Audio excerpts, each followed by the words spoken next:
मोर भाषा न्यूज को बहुत बहुत धन्यवाद सर। मोर ना सुरेश जाल यादव फ्रॉम टिटलागढ़ आ मु 6 डन ब्लैक बेल्ट आ हमर उत्कल कराटी स्कूल रो भुवनेश्वर रो ब्रांच मु चलुचे टिटलागढ़ रे।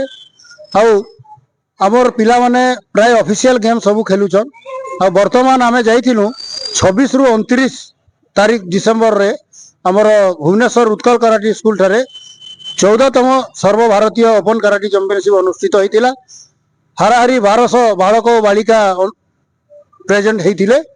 आउ सेथि मध्यरु आमे टिटलागढ़ रु 28 जन बालक बालिका भाग नहीं माने आमे और 32 टी आमे पदक हासिल करथिलु, जोटा कि हमर 11टा गोल्ड थिला आउ 13टा हमर सिल्वर थिला आउ 14टा ब्रोंज थिला।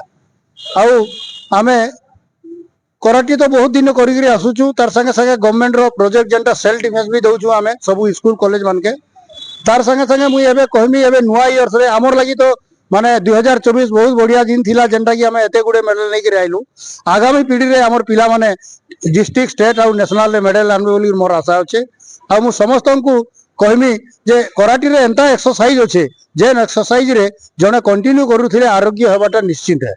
आउ कोनोसी रोग हेबार चांस नहीं रहे, जेहेतु आमर सबू पार्ट रो सबू सेल रो एक्सरसाइज रही है। समस्त को मुझे जनामी जे माने निहाती दरकार है एक्सरसाइज समस्त लगी, जेनटा कि माने कोनोसी डॉक्टर दे नहीं पारे से मेडिसिन टा आमे छुआ मन को दउछु, जेनटा कि से माने फिजिकल फिटनेस तार संगे संगे तांकर मेंटली डेवलप होउचे। आउ छुआ माने भी बहुत खुशी रे कराटी करूछन। आउ हेतिर लगी मुई Titlagarh Utkal karate school branch तरफ समस्त को ये नुआ वर्षर शुभेच्छा जनाऊची। माँ घंटाशुणी को मु माने प्रार्थना करी आमर टिटलागढ़वासी आमर उत्कल कराटी स्कूल फैमिली समस्ते यही 2025 सुखमय जीवन यापन करंतु बोली मोर आशा और भरसा।